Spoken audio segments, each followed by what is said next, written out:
네, 신약교회사 23번째 시간 책으로 21장입니다. 제목은 서쪽을 향하여 서쪽으로. 과거에 1970년대에 고우 웨스트라고 하는, 지금도 뭐 유럽에서는 월드컵 응원가로서 열심히 쓰이고, 우리나라도 이제 이 곡을 따다 이제 가사를 바꿔가지고 쓰는 월드컵 그 주제곡이 있는데, 뭐 그리스도인의 그런 의미랑은 맞지 않지만 어쨌든 서양 사람들의 눈에도 이 서쪽으로, 유럽에서 서쪽으로 향하면 미국 자유의 나라라고 하는 그런 의미로 쓰여진 그런 가사처럼, 영적인 이 부흥과 하나님의 이런 사역의 움직임이 계속해서 동에서 서로 움직이는 그 역사, 특히나 이제 미국으로 움직인 그 역사를 한번 살펴보도록 하겠습니다. 미국에서는 이 그레이트 그레이트 어웨이크닝이라고 하는 이 대각성 운동을 빼놓고 이제 얘기를 할 수가 없는데, 미국 이제 나라 전체를 흔들어 놨다는 거죠. 거기에 이제 중요한 인물 두 명이 바로 요한 웨슬리와 조지 휘필드입니다. 그래서 이 둘의 사역을 이제 이 두 인물도 같이 살펴보면서 오늘 내용을 같이 살펴보겠습니다. 자, 이 두 명의 인물은 감옥에 갇힌 것만 빼고는 거의 사도 바울 사역과 필적할 정도로 그런 인물들로 이제 소개를 하고 있습니다. 둘 다 돌에 맞고 채찍, 몽둥이로 공격당하고, 설교하는 곳에서는 늘 폭동이 일어나고, 그럼에도 불구하고 이 두 명은 잊지 않았던 것은 사도행전 20장 21절의 말씀처럼 하나님을 향한 회개와 우리 주 예수 그리스도를 향한 믿음, 이것을 설교했던 사람들이 바로 이 사람들이었다는 거예요. 한 사람은 목에서 피가 나올 때까지, 한 사람은 50년간 일주일에 20번의 설교를, 참 엄청난 능력자들입니다. 일주일에 20번의 설교를 하루에 두세 번씩 설교를 했다는 건데, 거리에서, 야외에서 이렇게 했고, 한 명은 우리가 다 알다시피 웨슬리는 알미니안주의자였고, 휘필드는 온건한 칼빈주의자, 이런 사람들로 알려져 있습니다. 근데 먼저 이제 요한 웨슬리에 대해서 살펴보도록 하겠습니다. 그의 생애는 1903년부터 1703년부터 1791년까지 이렇게 지냈던 사람으로서, 심지어 이 요한 웨슬레를 싫어하는 사람들은 요한 웨슬레 인형을 만들어서, 이 뭐 부두교인가, 우리나라에도 그런 샤머니즘하고도 연관 있죠. 지푸라기로 사람 만들어가지고 이렇게 바늘로 찌르는, 그럴 정도로 웨슬리의 그의 인형을 만들어서 불태울 정도로 싫어했다고 해요. 그래서 웨슬리는 때로는 2시간 이상씩 복음을 전했고, 군중으로부터 공격을 당하고 돌에 맞고, 사실 이런 일 겪으면은 거리에 나가서 설교하고 싶겠어요? 무서워서. 예. 심지어는 1년에 말을 타고 72,000km, 이게 자동차로 가는 게 아니에요. 말을 타고 72,000km를 여행하면서 18,000명 이상의 사람들에게 2만 번의 설교를 했던 그런 사람으로 알려져 있습니다. 때때로 그의 아침의 시작은 5시 이전에 시작할 정도로 굉장히 이제 부지런했다, 이렇게 알려져 있습니다. 참 이게 이제 고역이었던 것 같아요. 웨슬리의 아내가 웨슬리를 대적하는 이런 일의 이제 기록을 보여줍니다. 사실 많은 목회자들이 주일날 아침에 아내의 눈치를 굉장히 많이 봅니다. 아내의 그 기분에 따라서 그날의 설교나 그날 주일의 사역이 망칠지 아니면 온전히 잘 유지가 될지는 주일날 아침에 아내의 상태에 달려있다 해도 과언이 아닌데, 웨슬리는 정말 하나님의 뭐랄까요, 엄청난 훈련을 받았다, 이런 생각이 들 정도로 아내가 대적해가지고 웨슬리를 편지를 훔쳐서, 이 훔치면 뭐 자기만 가지고 있겠어요? 남들에게 어딘가 빼돌린다는 거죠, 웨슬리 편지를. 그리고 그의 서류에 사인을 위조해가지고 또 이런 일을 벌이고, 이런 건 도대체 이해가 안 가요. 웨슬리의 머리를 붙잡고 집주일을 끌고 다니기도 하고, 이건 뭐 사람들에게 웨슬리가 그래도 이름이 꽤 있는 알려진 사람일 텐데도 이런 일을 벌였고, 그녀가 몇 번이나 웨슬리가 설교하는 도중에 일어나서 위선자, 지난밤에 저 사람은 술 취해 있었습니다, 이렇게 소리를, 설교 시간에 이런 일 벌이면은 진짜 요새 말로 멘붕이죠, 멘붕. 마침내 그녀가 그를 버리고 떠나는 이런 일이 벌어지자, 웨슬리는 나는 그녀를 쫓아내지 않았다, 다만 나는 그녀를 다시 부르지 않을 것이다, 너무 힘들었던 것 같아요. 이렇게 이제 알려져 있습니다. 이럴 정도로 하나님께서 이제 어쨌든 그의 아내를 통해서도 웨슬리를 훈련시키는 이런 뭐랄까요, 강건함을 이제 훈련시켰던 것 같습니다. 자, 영국 성공회 같은 경우는 뭐 성공회도 세상에서는 일부 이제 개신교회를 이제 분류하기도 하는데, 우리가 봤을 때는 뭐 완전 로마 카톨릭이지만, 어쨌든 영국 성공회는 웨슬리의 설교로 회심한 사람들에게 이 성찬식에 참여하지 못하도록, 이 미사에 참여하지 못하면 어떻게 해요? 불안하죠. 근데 그렇게 참여하지 못하도록, 근데 괜찮죠. 웨슬리의 말씀을 듣고 회심해서 구원받았다면 괜찮죠. 미사에 참여 안 해도. 그래서 중세 암흑 시대에 로마 카톨릭이 했던 그 성모 금지령 역시나 영국 성공회도 닮아있는 모습을 보여줍니다. 그럼에도 불구하고 이 웨슬리의 사역이 이제 폭발적으로 너무 강력해서 웨슬리가 죽을 무렵에는 7만 7천 명의 감리교인들이 그의 죽을 무렵에 이제 이 정도 인원을 가지고 있었고, 뭐 감리교 자체적으로도 이제 성찬식을 직접 베풀 정도 이런 규모를 가지게 됐다라고 알려져 있습니다. 또한 웨슬리는 그의 생전에 주일학교 다음 세대인 이 아이들에게 가장 많은 관심을 기울였는데, 이것이 이제 훗날 이것의 본을 받아서 근본주의자들이 가장 주안점을 두고 가장 추진했던 점이 바로 이 주일학교였다고 해요. 그래서 미국에 있는 그런 부흥의 또 폭발적인 그 이유를 들자면 바로 이 주일학교에 있었다. 지금은 이런 것들이 많이 무너져 내리는, 사실 뭐 지방이나 시골에 있는 교회들은 주일학교를 운영할 수 없을 정도로, 왜냐면은 시골에서 누가 거기 터를 잡고 일을 하려고 그래요. 다 나가고, 아이들도 좀 크면 나가고 그러다 보니까. 자, 감리교 부흥 운동은 1776년 미국 독립하던 해입니다. 요한 웨슬레가 미국을 떠나서 영국으로 돌아와서도 미국에서 이제 폭발적으로 시작을 했습니다. 감리교 부흥이. 그래서 웨슬리가 원했던, 그 간절히 바랬던 거가 바로 온 세상을 달라 그랬지 않습니까? 자신의 교구로 하나님께. 그게 바로 이루어졌다. 그걸 이제 역사적으로 잘 보여주고 있습니다. 그래서 웨슬리는 뭐 다른 거 없어요. 1611년 킹제임스 성경을 가지고서 거리에서 거리로 다니면서 설교를 하고 전달하고, 이미 웨슬리가 있었을 때는 킹제임스 성경이 120년 정도 지난 그런 성경으로 자리매김하는, 근데 벌써 이때부터 뭐가 생겼냐? 사람들이 구식 성경이다, 조롱하는 자들이 생겼는데, 그럼에도 불구하고 웨슬리는 이 조롱하는 자들로부터 죄인들을 건져내서 그런 구원받게 하는 그런 위대한 설교가였다, 이렇게 알려져 있습니다. 성경을 공격하는 일은 사실 킹제임스 탄생하고 나서 로마 카톨릭으로부터 시작을 했고, 그 이후에 배교자들로부터 계속해서 일어났던 일인데, 이게 이제 요한 웨슬리 당시에도 이제 이게 심했다고 얘기를 합니다. 훗날 배교자들은 이 킹제임스 성경을 5년마다 우리가 뜯어 고쳐야 된다. 이게 이제 심각한 현대 역본들의 이제 신학자들의 주장, 또 출판사들의 주장이었죠. 그래서 1884년, 벌써 이제 킹제임스 성경이 탄생한 이후에 거의 한 200년에서 300년 정도 이제 이렇게 시간이 지나가니까 벌써 45번이나 손을 대고 구절들을 뜯어고치는, 심지어는 1982년 토마스 넬슨 출판사, 유명한 출판사에서 킹제임스 성경보다 더 훌륭한 성경이라는 증거를 제시하며 광고를 걸었는데, 여기서 탄생한 게 바로 뉴 킹제임스 버전입니다. 킹제임스 성경을 완벽하게 우리가 뜯어고쳤다. 이런 일이 이제 훗날에 이제 보이기 시작하죠. 근데 웨슬리는 자기의 전생애나 자기가 했던 설교는 오직 한 가지, 한 권의 성경에 의해서만 지배받았다는 거예요. 그게 바로 킹제임스 성경. 그래서 킹제임스 성경만이 그의 믿음, 그의 설교, 그의 교리, 그리고 그의 실행에 있어서는 그에게 최종 권위가 됐던 책이 바로 킹제임스 성경. 오히려 지금 웨슬리 후예들인 감리교인들이 다 읽고서 다 버렸죠. 킹제임스 성경을 버리고 다시 알렉산드리아 그 성경으로 돌아가야. 근데 웨슬리는 안 그랬다는 거예요. 웨슬리는 특히나 죄를 들춰내는 설교로 유명했다. 그래서 그의 설교는 다음과 같다는 거예요. 잠깐 우리가 맛을 좀 보자면은, 당신들은 날마다 죄와 싸우고 계십니까? 매일 승리하고 있습니까?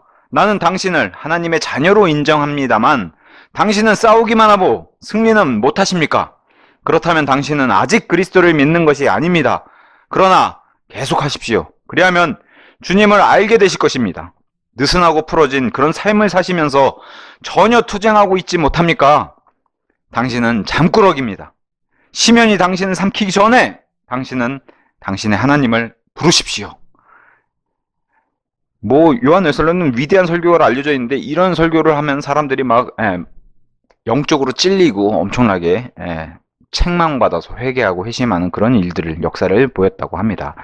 이것이 가장 대표적인 알미니안주의자의 웨슬리의 설교였어요.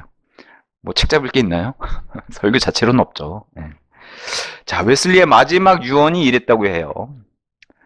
가장 기쁜 사실은, 죽어가면서 한 말입니다. 유언. 가장 기쁜 사실은 하나님께서 우리와 함께 하신다는 것입니다. 뭐 이렇게 막 쩌렁쩌렁하게 이렇게 명랑하게 얘기하진 않았겠죠. 아무래도 죽어가는 그런 입장에서는. 나는 찬양하겠소. 나는 찬양하겠소. 안녕히 계시오. 이게 이제 웨슬리의 마지막 유언이었다고 이제 알려져 있습니다. 자, 웨슬리가 이렇게 강력한 설교자로 자리매김하는 동안 또 다른, 물론 이런 사람이 한 명만 일어서면은 사람은 교만해질 가능성이 커요. 근데 웨슬리의 동역자, 같이 일할 수 있는 이런 사람들을 붙여줬는데, 뭐 성경적으로는 바울이 얘기했던 동료 군사죠. 이런 사람들이. 자, 조지 휘필드라고 한 사람, 1714년에서 1770년까지. 그러니까 조지 휘필드는 연도로 봤을 때는 미국의 독립을 못 보고 죽은 사람이에요. 그럼에도 미국의 독립에 지대한 영향을 미쳤을 거고, 또 미국의 그 바이블 빌리버들, 믿는 그리스도인들을 많이 구원받게 하는 그런 사람으로 알려져 있습니다. 역시나 이 영적 대각성 운동을 블루집힌 그런 사람으로 알려져 있습니다. 웨슬리가 알미니안주의자라면 이제 휘필드는 칼빈주의자였지만, 우리가 알고 있는 그런 극단적인 칼빈주의자는 아니고, 대다수의 우리가 역사적으로 이름을 거론하는 좋은 사람들은 온건한 칼빈주의자들이에요. 배울 점이 굉장히 많은. 자, 이 사람은 복음을 전하다가 교황의 추종자들에게 온몸에 피를 흘릴 정도로 돌에 맞아 실신 상태가 된 적이 있어요. 그러니까 사도 바울의 사역과 이렇게 견줄 수 있을 정도로 이렇게 널컨 박사님이 얘기를 했습니다. 심지어는 어떤 성공의 주교에 의해서는 15명을 미치게 했다. 이거는 위필드의 설교를 듣고서 영적으로 다시 태어났거나 어떤 변화를 맞은 것을 의미하게 되죠. 우리 관점에서 봤을 땐. 근데 성공의 주교 관점에서는 미쳤다. 이래서 비난을 받은 적이 있었다. 이건 또 엄청난, 뭐랄까요, 칭찬이죠. 주교에게 이런 얘기를 들었다면. 자, 가장 위대한 웅변가로 알려져 있어요. 저는 이 문구를 보고서 한참을 이렇게 생각하면 이해가 안 돼요. 메소포타미아. 우리가 보통 메소포타미아 하면 뭐 구 바빌론 땅부터 해서 뭐 풍요로운 그런 땅, 뭐 인류 문명지. 이 메소포타미아를 어떻게 발음해야 사람들이 눈물을 흘릴까? 근데 조지 휘필드가 엄청나게 하나님의 선물, 그의 혀는 하나님의 은사라고 이렇게 표현해도 될 것 같아요. 그런 좋은 혀를 받은 것 같아요. 이 메소포타미아라는 단어를 어찌나, 이걸 감정을 어떻게 넣으면 이렇게 될런지 모르겠지만, 사람들이 이 메소포타미아라는 단어만 듣고도 눈물을 흘렸다고 하니까. 자, 그의 설교를 좋아한 벤자민 프랭클린, 뭐 미국의 건국의 아버지 중에 하나죠. 엄청나게 천재고 엄청나게 발명을 하는 이런 사람. 이 사람은 휘필드의 설교, 이 사람은 구원받은 사람이라고 우리가 보지는 않아요. 그렇게 판단하지 않는데, 그럼에도 불구하고 이 당시의 놀이문화 자체가, 설교라는 게 사실은 어떤 사람들의 하나의 놀이문화, 왜냐면 유흥거리가 많지 않았던 그런 시대이기 때문에. 우리가 알고 있는 무슨 서부국 이렇게 떠올리면 서부국 그 마을이 작잖아요. 그 마을에 교회가 하나 있으면 그 교회에 가서 말씀을 듣고, 이게 당연스러운 문화였기 때문에 미국에서는. 어쨌든 휘필드는 벤자민 프랭클린은 휘필드의 설교를 굉장히 좋았다고 얘기해요. 그러면서 이 벤자민의 간증에는 1마일 이상 떨어진 곳에서도 벤자민 프랭클린이 얘기를 하면 그게 다 들리더라. 뭐 목청도 좋았고 어마어마하게 언변도 좋은 그런 사람으로 이제 알려져 있는 겁니다. 특히나 휘필드의 야외 집회에서 이 모인 회중들이 부르는 이 찬송가는 심지어 3km 떨어진 곳까지 들렸다고 해요. 미국은 집들이 많이 떨어져 있잖아요. 뭐 대도시가 아닌 이상. 그런데 가서 이렇게 찬송가가 들릴 정도면 얼마나 좋았겠어요. 마치 우리 시골교회의 종소리, 교회에서 종소리 들리면 교회가 시간이구나 이런 거 알려주듯이 너무 좋았을 것 같아요. 이런 3km 떨어진 곳에서도 하나님의, 마치 우리가 거리를 지나갈 때 뭐 유행가 같은 거 스피커로 틀어놓은 그런 상술, 그건 이제 상술이지만 멀리서도 이렇게 은은하게 들려오는 이런 찬송가 얼마나 좋았을까요? 그러면 우리가 일을 하면서도 찬송가를 흥얼거리면서 일을 할 수 있잖아요. 그게 맴돌고, 뭐 요즘 말로 왜 뭐라 그러지, 후크송처럼 수는 금지곡이라고 하는, 사실 찬송가가 그런 의미가 있죠. 이들에게는 계속 머리에 맴돌고 하나님을 찬양하고. 그래서 뉴먼이란 사람은 이 휘필드에 대해서 회중들의 마음을 사로잡는 능력이 있어서는 휘필드를 당할 전도자가 없다, 이렇게 이제 증언을 했습니다. 자, 지난 시간에 우리가 모라비안, 경건파 이런 사람들 살펴봤는데, 아메리카, 특히나 이 미 대륙으로 먼저 진출한 사람들이 바로 모라비안들이 와서 판을 깔아준 거예요. 그렇기 때문에 웨슬리와 이런 휘필드 같은 사람들이 와서 복음을 전달하기 좀 편한 점이 있었죠. 그래서 모라비안들이 사역으로 인해서 미국 대륙이 일단 준비된 상태였다는 거예요. 그래서 이제 유럽에서 이제 팔려온 이런 흑인 노예들이 너무 좋은 표현을 러커 박사님 썼어요. 킹 제임스 성경의 진리의 말씀을 받아들일 준비가 되었다. 모라비안 때문에. 마음의 준비를 모라비안이 시키고, 여기에 와서 휘필드가 복음의 선포를 탁 하니까 흑인 노예들이 아멘이 터지고 하나님께 영광을 돌리는 이 화답의 이런 역사가 시작이 됐다라고 이제 이렇게 얘기를 합니다. 그래서 보스턴에서 뭐 여러 도시를 돌아다니면서 휘필드는 이제 초청 설교로 미국 전역을 돌아다니면서 이제 설교를 하는데, 이 당시에 여기 지역들은 전부 다 미국의 동쪽, 특히나 북동쪽에 있는 해안, 왜냐면 그쪽에 제일 먼저 정착을 했잖아요. 배가 도착한 지역, 미 대륙에 정착을 해서 거기서부터 이제 퍼져나가기 시작하니까 대부분 뉴욕이라든가 아니면 뉴욕 북동쪽 이쪽 지역에 정착을 하는 이런 모습을 보여주는데, 보스턴이 이런 데죠 이제. 그래서 보스턴에서 휘필드가 이제 설교하기 위해서 도착하니까 이를 못마땅하게 여긴 그런 교육의 지도자가 이렇게 얘기했다고 해요. 휘필드 씨를 여기서 뵀다니 유감입니다 라고 하자, 휘필드는 마귀도 역시 유감스럽겠지요 하고 대꾸하고 설교를 했다고 하는 유명한 일화를 이제 여기서 전달을 했습니다. 보스턴에서만 휘필드가 15,000명에게 복음을 선포했고 엄청나게 복음 집회를 한 것 같아요. 그 중에 하루는 10,000명이나 모여있는 그런 어마어마한 대규모 집회였는데, 여기서 10,000명의 이 집회에 모인 사람들이 주 예수 그리스도를 믿겠다고 고백하는 일이 발생해서 러커 목사님은 이게 바로 사도행전 2장의 오순절 그 기적의 사건에, 심지어는 15,000명 여기 선포한 휘필드의 사역은 4배 이상의 숫자를 자랑하고 있다, 이렇게 이제 표현을 했습니다. 자, 중요한 게 여기서 있어요. 휘필드가 이렇게 해서 복음을 전하고 하나님의 진리의 말씀 알려서 사람들이 막 구원받는 이런 엄청난 역사가 일어났음에도, 마치 제2의 오순절 사건처럼 이 휘필드의 부흥 집회에서는 그 누구도 방언한 사람이 없다는 거예요. 그리고 내가 방언이 터졌다고 그렇게 고백한 사람도 없었다는 거예요. 15,000명 이런 사람들이. 이거 좀 생각해 봐야 되는 거죠. 지금 순복음교회 다니시는 분들이나 은사주의 다니시는 분들이.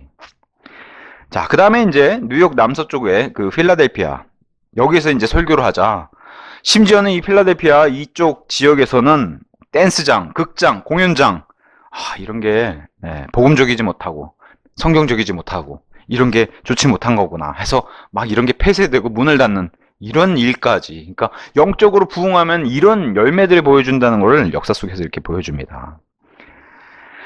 자, 지난 시간에 경건파와 모라비안 이 사람들이 일었었을 때 누가 반대해요? 비텐베르크 이런 교수진들이 반대를 했었는데, 여기서도 동일한 모습을 보여줍니다. 휘필드가 부흥하고 막 이렇게 명성을 얻자 이 휘필드를 가장 반대한 사람들이 바로 공교롭게도 예일대학교의 신학 교수들이 반대하기 시작했다는 거예요.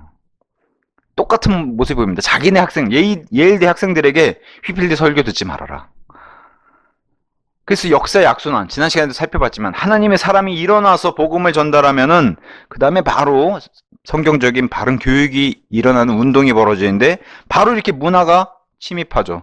기계적으로 만들고 세상과 동화되게 만들어서 배교하게 만드는 그 역사를 누가 앞장서서 해요? 이런 엘리트 리더들이. 예일대학교 신학교수 하면, 예일대학교 신학교수 하면 누가 이 사람들을 거부하겠어요? 이 사람들이만, 이 사람 내가 굳이 생각 안 해도 이 사람들이 정답이겠지. 이게 많은 사람들을 실족시키는 거예요, 이 사람들이. 웨슬리와 마찬가지로 휘필드도 가장 사랑했던 책이 바로 두말하면 잔소리, 킹제임스 성경입니다. 이거 한 권이면 충분한 거예요.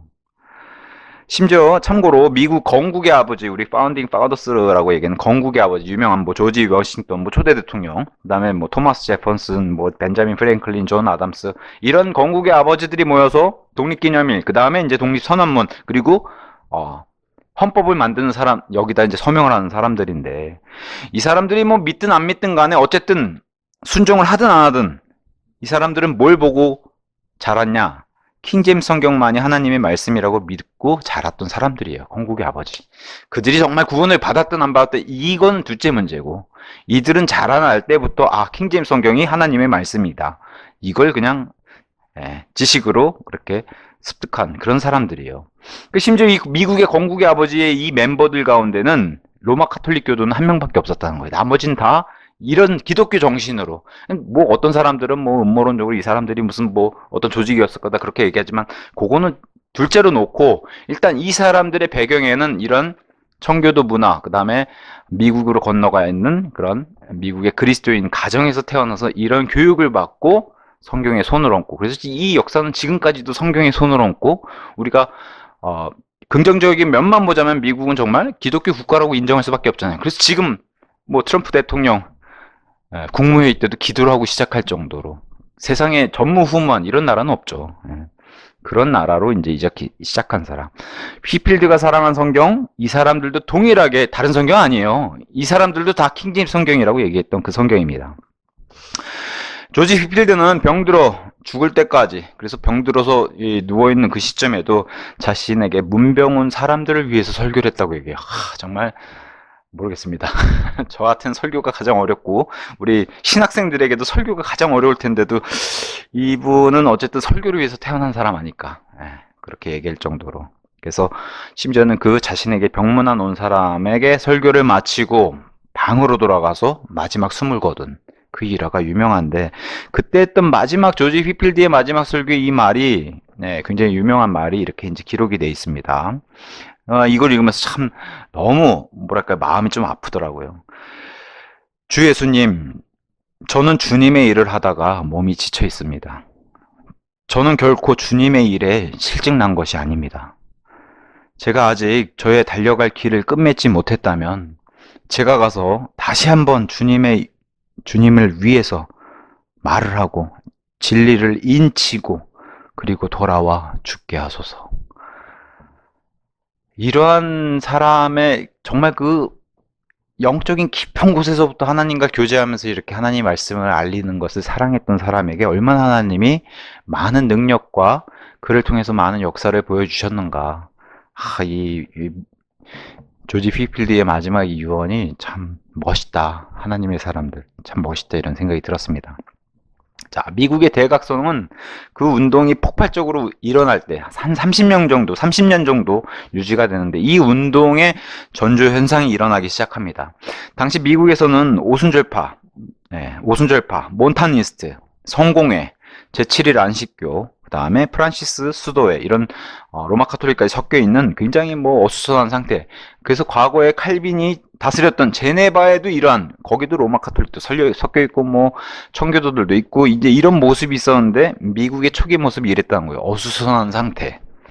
여기에 이제 칼빈과 낙스로 이어지는 장로교회와 회중교회, 이게 청교도 기본 바탕이 되는 이런 사람들도 여기에 있었고, 그 다음에 루터, 슈펜크벨트, 그 다음 스페너, 아까 우리 지난 시간에 배웠던 스페너, 진젤돌프, 모라비안들이죠.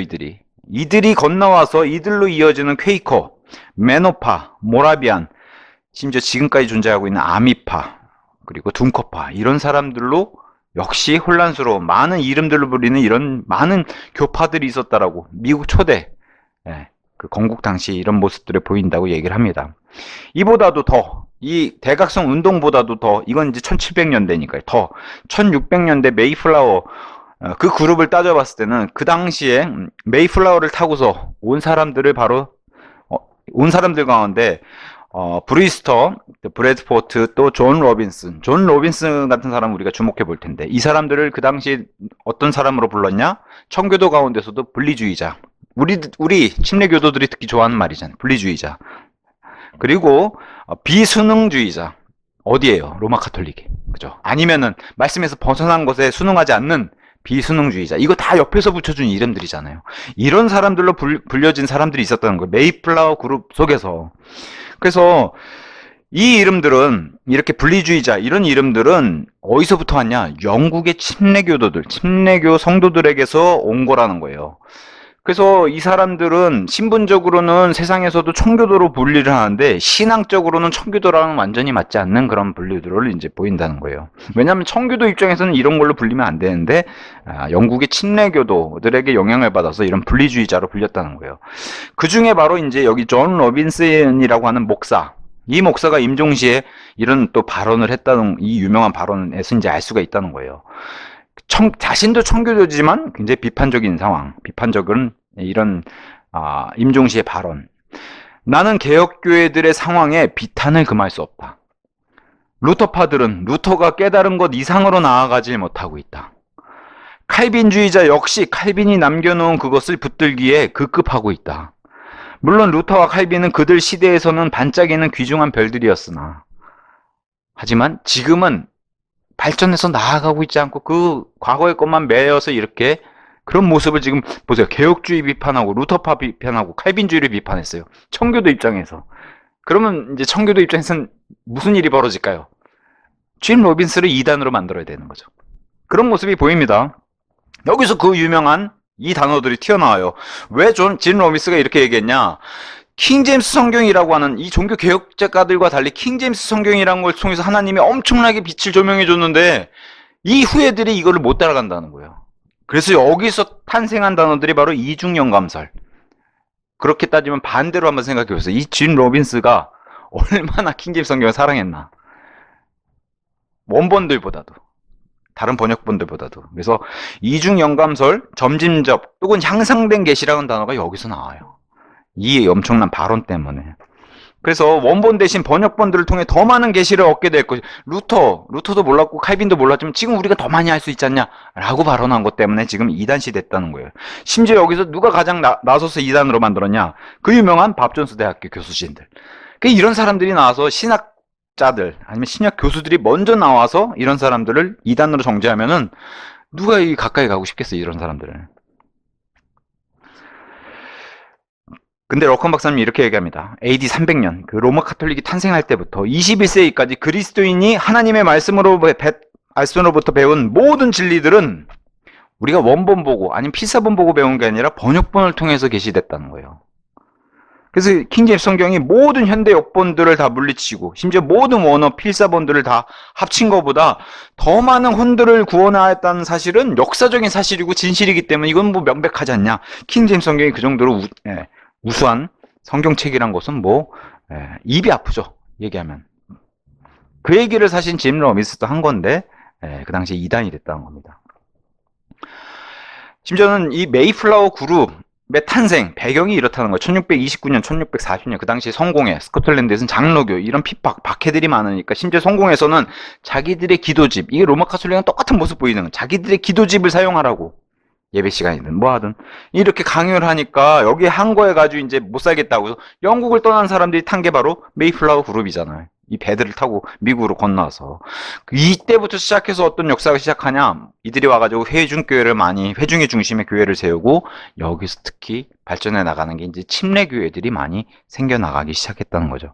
그래서 미국의 최초의 침례교회, 우리에게도 굉장히 의미가 깊죠. 미국 최초의 침례교회 존 클라커라고 하는 사람.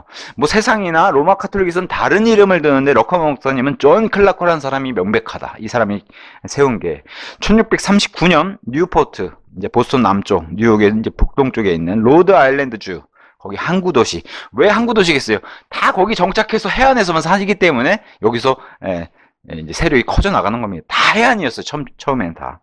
이게 육지로 넘어가는 역사가 슬퍼요. 왜 그래요? 박해 때문에 점점 내륙으로 들어가는 거거든요. 자, 1639년 이 뉴포트라고 하는 도시에 이렇게 침례교회를 세운 사람, 존 클라크. 그래서 존 클라크는 원래 런던에서 이주하기 전에 런던의 한 교회에서 침례를 받은 그런 사람들로 알려져 있어요. 이 런던의 교회에 영향을 준 사람들은 네덜란드 매너파 교회 계열로서, 매너파는 또 어디서부터 왔어요? 왈덴스. 이게 다 연결되어 있다는 거예요. 왈덴스는 또 어떻게 해요? 독일 침례 교도들. 어느 하나 이름을 빼놓고 생각할 수 없을 정도로 다 정말 그물처럼 연결되어 있는 이런 바이블 빌리버들의 그 분파들에서 온 그 사람, 이 영향을 받아서 미국에 왔다가 이 사람이 침례교회를 세웠다는 겁니다. 그래서 미국 최초의 침례교를 세운 존 클라크의 배경에는 누가 있어요? 2세기 때부터 거슬러 올라가자면 몬타니스트, 3세기의 노바티안, 4세기의 도나니스트, 여기서 쭉 해서 계통으로 이어져 내려와서 영국에서 순교당했던 그 최초의 신약 성경을 번역했던 존 위클리프. 존 위클리프의 이런 순교자의 추종자들의 본받은 교회, 그 정신을 본받은 교회. 그래서 유럽에서 미국 로스 아일랜드 주로 건너온 바로 먼저 건너온 모라비안, 우리 지난 시간에 살펴봤던 경건파 모라비안, 그 다음에 재침례파로 불렀던 사람들, 왈덴스에서 독일 사람이 만들어낸 롤라드라는 사람이 만들어서 롤라드라고 불리잖아요. 롤라드가 왈덴스의 일부 사람이에요. 그래서 그 배경이 바로 미국의 침례교를 세운 존 클라크의 배경이다. 어느 한 파라고 할 수도 없을 정도로 이 모든 게 다 연결되어 있다는 거예요. 바이블 빌리버들이 좁은 길을 걸었던 사람들은. 그게 바로 우리 침례교의 최초 침례교, 미국에 세워진 침례교의 배경이다. 당시 칼빈주의적 청교도 그룹 중에서도 심지어는 이런 게 이제 발전을 하면 침례교가 되는 거죠. 성인에게만 침례줘야 된다. 유아세례를 거부하는 사람들이 생겨났다는 거예요. 칼빈주의 안에서도. 교황을 적그리스도로 가르치며 국가교회를 거부한 칼빈주의 안에서도 이런 그룹이 있었고, 또 다른 이름으로는 둔커파, 매너파, 또 스위스 형제단, 이런 사람들은 펜실베니아, 지금의 이제 필라델피아에 정착해서 여기서 이들과 함께한 아미파는 심지어 21세까지도 지금까지도 활약하고 있는 이런 사람들이에요. 수백 년의 역사를 가지고 있는 교파로 활약을 하고 있다는 거예요. 자, 지금 계속해서 미국으로 넘어오는 교파들 얘기하고 있는 거예요. 자, 스코틀랜드와 영국의 장로교인들도 사실 이 사람들은 영국에서 머물렀어도 괜찮을 것 같은데 뭐가 안 맞아서 넘어왔겠죠. 이 사람들도 장로교 안에서도 뭐가 의견이 충돌하니까. 어쨌든 장로교인들도 미 대륙으로 이제 정착해서 넘어오고, 사실 뭐 이때부터 미국이 정말 살기 좋다더라. 그래가지고 넘어온 사람들 많잖아요. 아메리칸 드림을 가지고 성공해 보겠다고. 어쨌든 장로교인들도 미 대륙에 정착해서 여기서 이제 최초로 12개의 장로교회를 세우면서 1710년에 이제 시작하는 이런 역사도 보여줍니다. 로마 카톨릭도 뒤처지면 안 되죠. 그래서 틈새 시장을 공략해요. 미국이 침투해서 이들은 발톱을 감추고 있잖아요.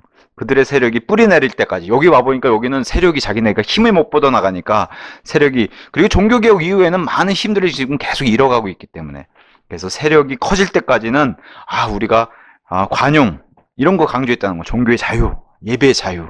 유럽의 역사에서 이런 걸 보여주지 못했던 로마 카톨릭이 미국에 와서는 예배의 자유가 있죠. 맞습니다. 종교인 자유가 있죠. 너무 많은 분파들이 있으니까. 근데 러커 목사님은 꼭 잊지 않고 이걸 꼭 알려줘요. 상기시켜주는 게 로마의 전략은 결코 변한 게 없다. 로마는 결코 변한 적이 없고, 로마 카톨릭 교도들이 처음에 정착한 그 땅이 바로 메릴랜드주인데, 이게 바로 마리아의 땅, 이름이 메릴랜드. 벌써 이게.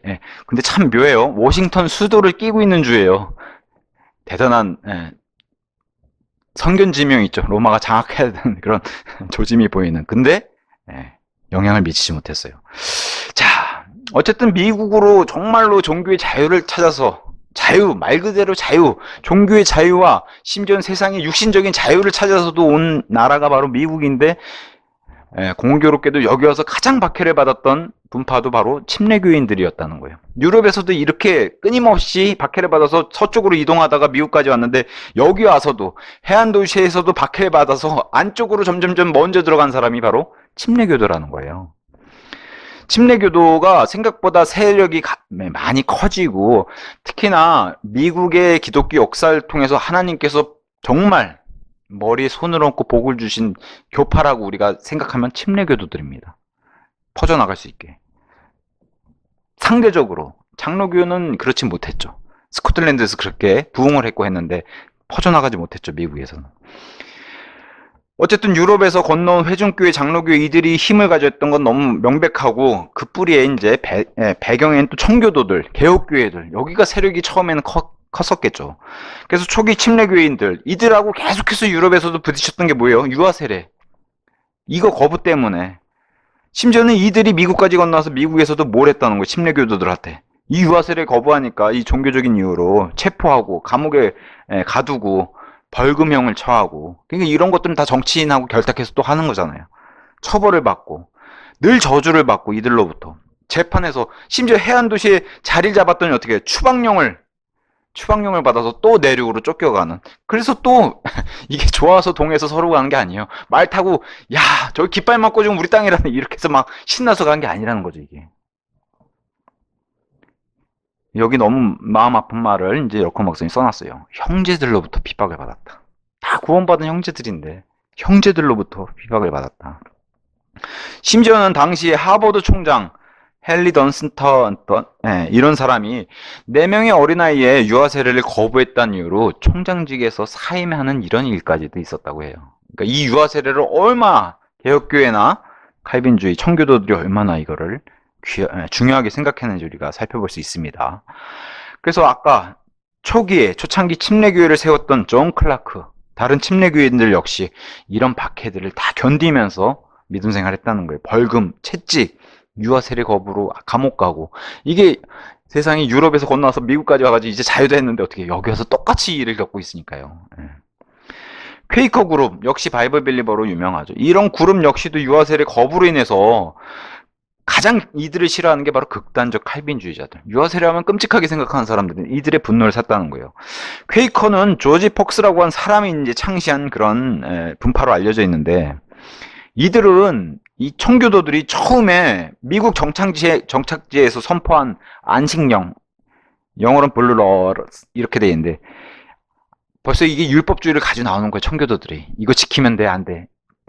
대표적으로 우리가 알고 있는 주일성수 같은 거, 주일날 뭐 하면 안 돼, 이런 것들 율법적으로 만들어놨는데 이런 것들을 퀘이커들이 안 지키니까 어떻게 돼요? 박해라는 거죠.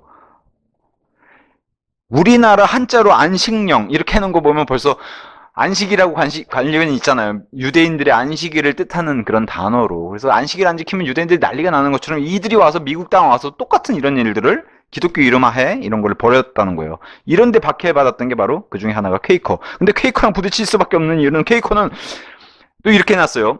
전천년주의자. 요거까지는 좋은데 극단적 문자주의자. 퀘이커는. 그래서 심지어는 뭐 월화수목금토일 이 요일마다 들어가 있는 영어의 이런 이름의 의미가 다 이교도 신들을 뜻한다고 해서 이런 걸로도 부르지 않을 정도면 얼마나 부딪혔겠어요. 이 청교도들하고. 그래서 이들 역시도 자기들이 믿는 믿음 때문에 돌로 맞고 매로 맞고 체포당하고 투옥당하고. 그럼에도 이 조지 폭스, 특히나 그의 후에 퀘이커들은 역시나 킹제임스 성경을 사랑했다. 이건 변함이 없는 거예요. 모든 사람의 공통, 성경을 사랑하는 사람들. 그래서 퀘이커 교도들, 그의 후예들 때문에 또 이 조지 폭스 이런 사람을 통해서 많은 수천 명이 또 구원받을 수 있었다. 그래서 또 형성한 게 퀘이커 분파기도 하고요. 먼저 이렇게 미 대륙에 와가지고 고군분투하는 이런 일들이 생겼어요. 청교도도 좋은 마음으로 처음에 왔겠죠. 어쨌든 이러한 토양 위에 웨슬리와 휘필드가 드디어 도착을 해서 메시지를 전달하니까 폭발해버린 거예요. 폭발해버린. 그걸 대각성, 얼마나 대각성이면 그레이트라고 하는 단어를 썼겠어요. 사실은 이게 피부로 와닿지 않지만 엄청나게 대각성, 세계 역사에서도 대각성 운동이라고 하니까 대각성 또는 대부흥이라고 얘기하죠. 수많은 사람을 깨웠다는 겁니다. 침례교도들은 어쨌든 하나님의 은혜로 박해를 받는데도 점점 퍼져나가고, 이건 뭐 로마 카톨릭에서 이미 경험한 거죠.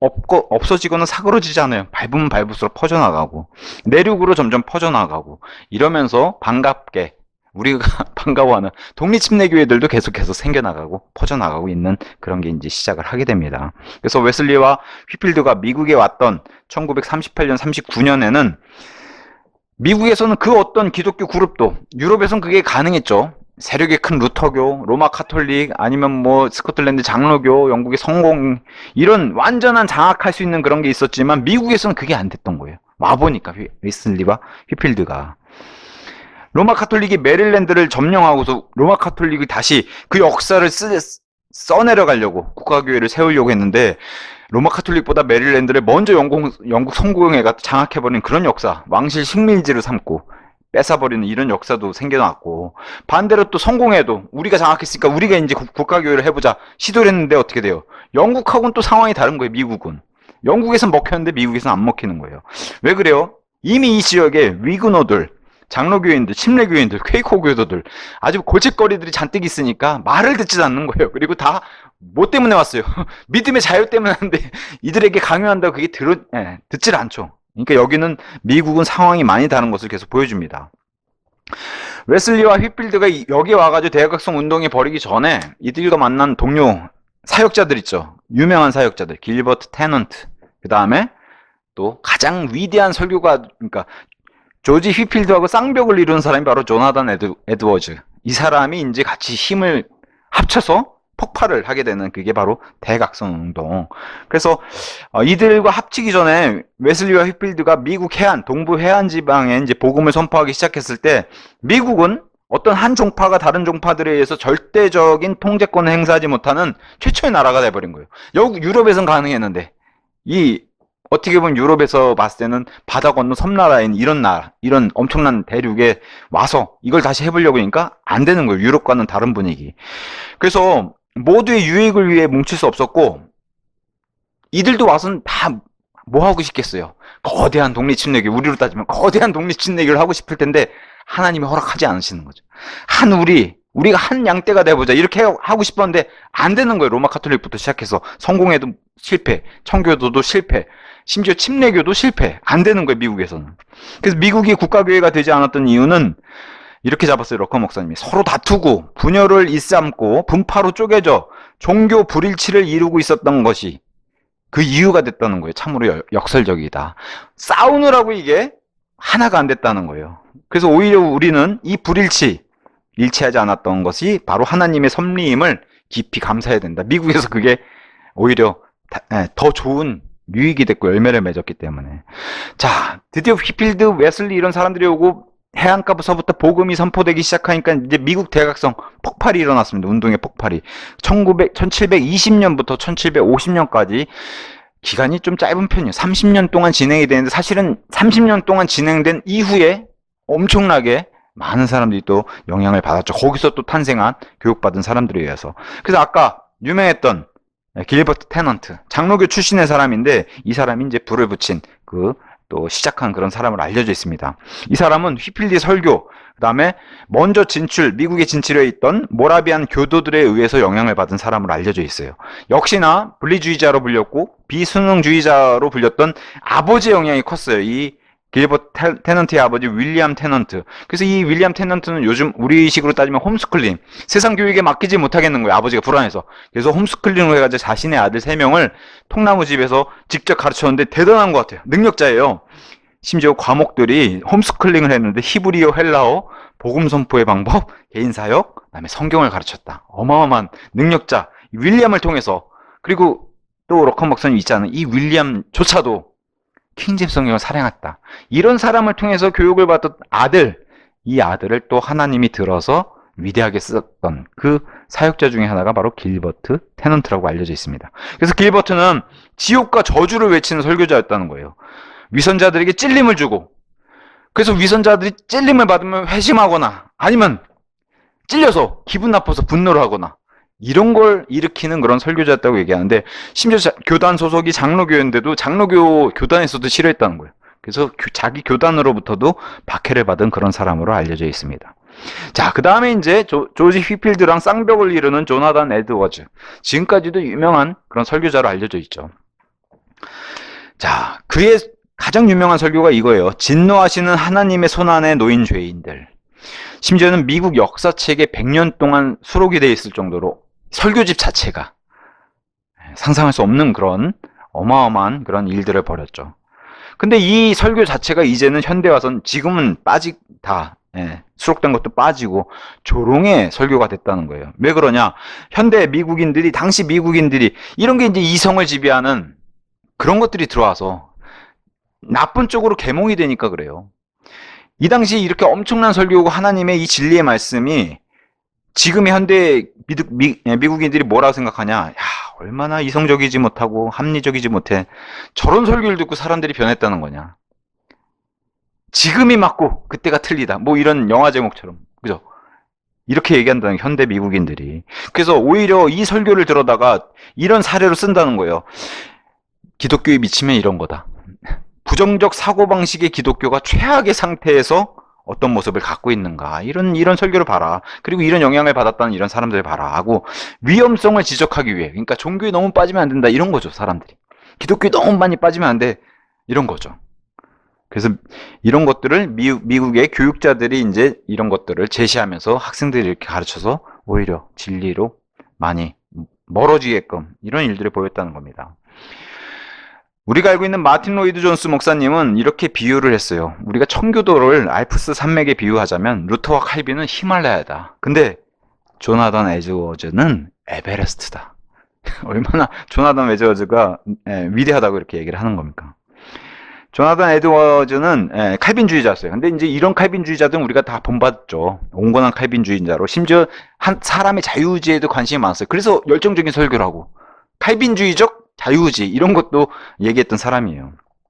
그리고 이 당시에 미국의 초기 기독교 시대에는 알미니안주의하고 칼빈주의자들이 신학적 논쟁을 벌이면 실질적으로 사람을 죽이는 일들이 빈번하게 발생했던 때예요. 그 정도로 교리적으로 대립하던 그런 시대인데도 불구하고 조나단은 웨슬리랑 친했어요.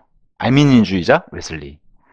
이 사람들이 얼마나 그 성품이나라든가 이런 인격적인 모습이 성숙했던 것을 우리가 알 수가 있죠.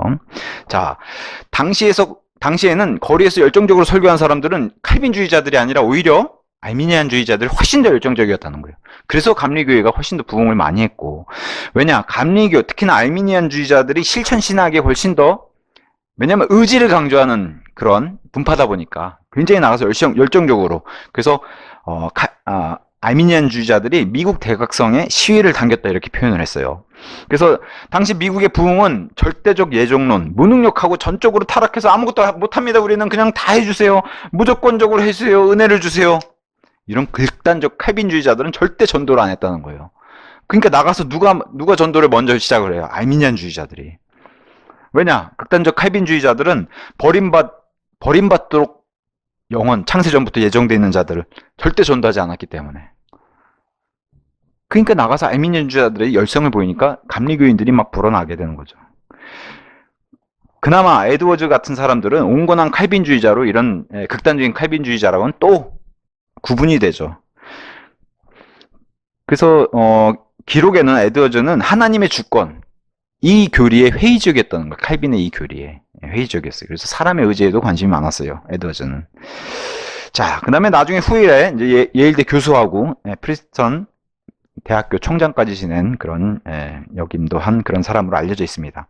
그래서 이런 조나단 에드워즈의 이런 대각성 운동, 이런 열매를 통해서 주일학교가 폭발적으로 늘어나고 전도협회가 생기고 필라델피아, 프린스턴, 콜롬비아 이런 성경에 근거한 기독교 대학들이 생겼어요. 지금은 뭐 다 배교했지만 이런 학교들이. 그래서 올바른 사람이 세워져 가지고 복음 선포를 하면 바로 이렇게 바른 교육의 대학교들이 세워지는 걸 역사적으로 보여주는데 좀 있으면 바로 그냥 기계화되고 배교되는 모습을 보여주는 거죠. 자, 대각성 운동을 통해서 하신 성령님의 역사를 살펴보면은 일단 분리, 거룩하게 성별하는 것을 성령님이 보여주셨어요.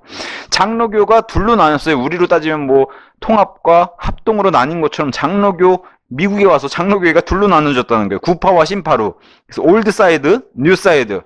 구파는 필라델피아 노예로 극단적 칼빈주의. 여기 벌써 이상하죠. 형식적 예배.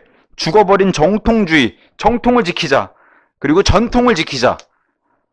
그리스도께 회심한 증거, 이런 건 요구하지 않는다, 우리는.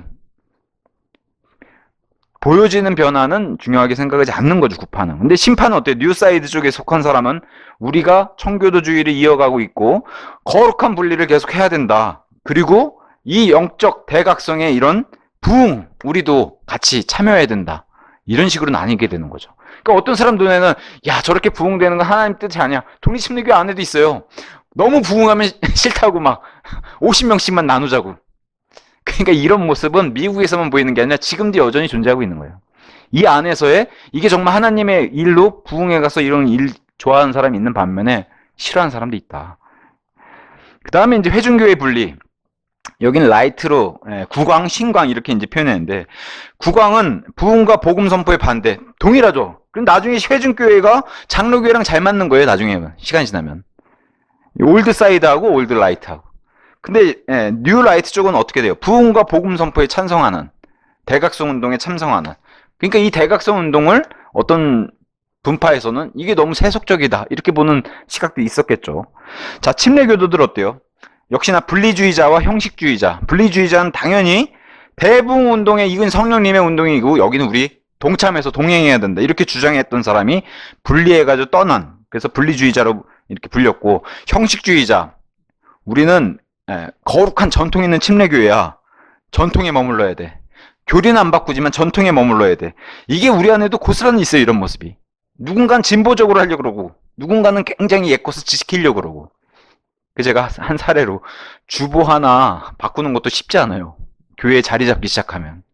예전에 이게 참 좋은 그런 건지 모르겠는데 예전에 어떤 목사님이 침례교회에 처음으로 부임해 와서 이렇게 가로질러서 강단에 올라왔는데 사람들이 그날 막 설교는 안 들리고 막 다 실족했다는 거예요. 왜 그래요? 그 교회 전통은 저 벽에 붙어서 와야 되는데 가로질러 왔다고. 목사님 왜 저렇게 가로질러 왔을까? 누가 아무도 얘기를 안 해줬을까? 설교는 안 듣고 그것만 생각했다는 거예요. 성도들이. 이런 교회의 전통, 이게 뭐가 중요해요? 이런 전통이 자리잡기 시작하면은 이게 믿음을 방해하는 그런 게 다 우리 안에도 있는 거예요. 자, 침례교회는 분리주의자, 형식주의자 이렇게 나눠졌지만 부흥, 대각성 운동 때문에 이미 침례교회는 나눠진 게 있어요. 특수 침례교회와 일반 침례교회. 그래서 극단적 칼빈주의, 그 다음에 온건한 칼빈주의. 그래서 한쪽은 전도를 하고 전도를 안 하고 이런 차이로 인해서 이렇게 나눠지는 모습을 보였습니다. 일반 침례교회들은 또 누구랑 잘 맞겠어요? 분리주의자들과 대부흥, 이 대각성 운동과 함께하는. 그래서 여기 하나님이 손을 얹어주셔서 다른 어떤 교파들보다 2배 이상의 많은 새로운 교회들을 세워나갔다. 침례교회 역사를 이렇게 보여줍니다. 시작을 하게 됩니다. 대각성 부흥은 30년 동안 비교적 짧다면 짧은 시간으로 지속된 있었지만 위대한 설교자들을 낳았고 위대한 한 명의 설교자로 인해서 얼마나 많은 사람들이 구원받는지 몰라요. 우리는 사람을 많이 길러내는 것도 중요하지만 그 사람들 가운데 위대한 설교가 하나, 결국에는 말씀 선포가 기독교의 핵심이거든요. 위대한 선포가 하나 탄생하게 되면은 정말 많게는 또 수백만의 영향을 미치는 이런 열매들을 맺는다는 거예요.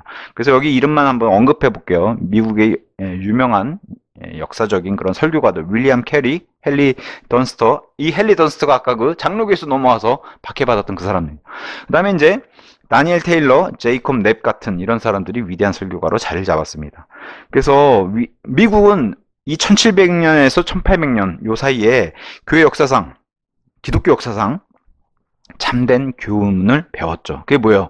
성령님이 움직이시면은 죄인들이 이렇게 구원을 받고, 로마 카톨릭 시대에는 이런 것들을 좁은 길로 통해서 은밀하게 했는데 미국에서는 대놓고 하니까, 그래서 죄인들이 구원받고 대규모의 복음 전파와 부흥이 있은 후에는 성경 공부의 열정도 터지고 교육이 뜨겁게, 그죠? 뜨겁게 이런 게 일어난다는 것을 미국 전체가 체험해버렸어요. 근데 죽어가고 식어가는 쪽이 있죠. 반대로 유럽에서는 이신론, 아까도 제가 말했던 이성이 지배하는, 이성이 자꾸 커지니까 하나님은 점점 작아지고 사람이 점점 커지는 거예요.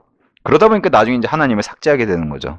그래서 이런 이신론의 철학사상이 창궐해가지고 인간이 성경에 도전하는 계몽주의, 이게 절대 좋은 게 아니거든요. 계몽주의 사상이 휩쓸어버려가지고 그래서 성경의 최종 권위가 떨어지는 이런 일이 유럽에 발생했어요.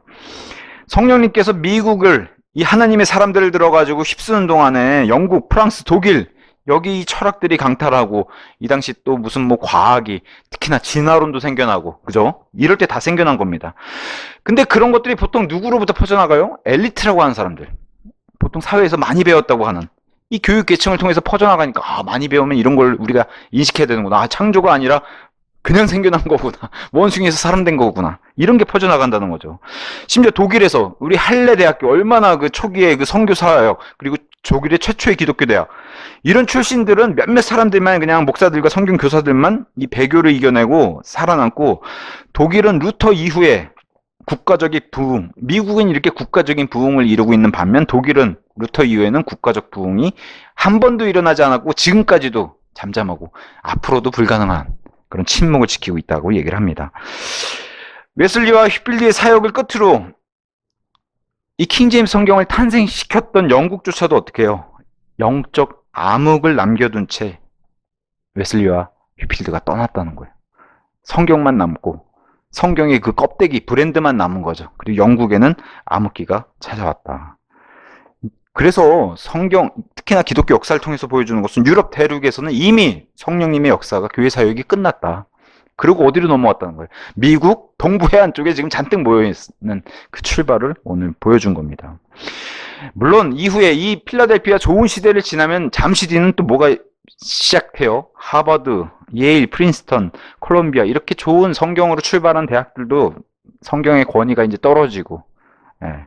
그러면서 이제 이 대체하고 또 이성이 지배하는 이신론 이런 철학들과 과학들이 들어오면서 배교의 물결로 빠진 건 너무 당연히 이러면서 이제 라우디케아 시대로 가는 거죠. 이 계몽주의 철학의 교육의 열풍 속에서도 미 대륙에서 성령님의 사역이 점점 이제 서쪽으로 움직이게 되는 것을 이제 이런 배교를 통해서도 보여주는데, 어쨌든 박해를 통해서도 내륙으로 들어가게 되고 해안에서, 그 다음에 이런 이신론 같은 철학 사상이 들어오면서도 배교 때문에 또 내륙으로 들어가는, 그래서 미국이 이제 우리 서부 개척 시대, 그 시대에 이제 동에서 서로 복음과 진리도 이동하는 것을 보여주게 됩니다. 앞으로 저는 굉장히 이게 내용이 재밌는데 듣는 분들은 어떠실지 모르겠습니다. 어쨌든 오늘은 이 서부 개척 시대의 그 최초의 동부 해안에 자리를 잡은 우리 믿음의 선조들의 이야기를 살펴보았습니다. 오늘 여기까지 하고 마치도록 하겠습니다.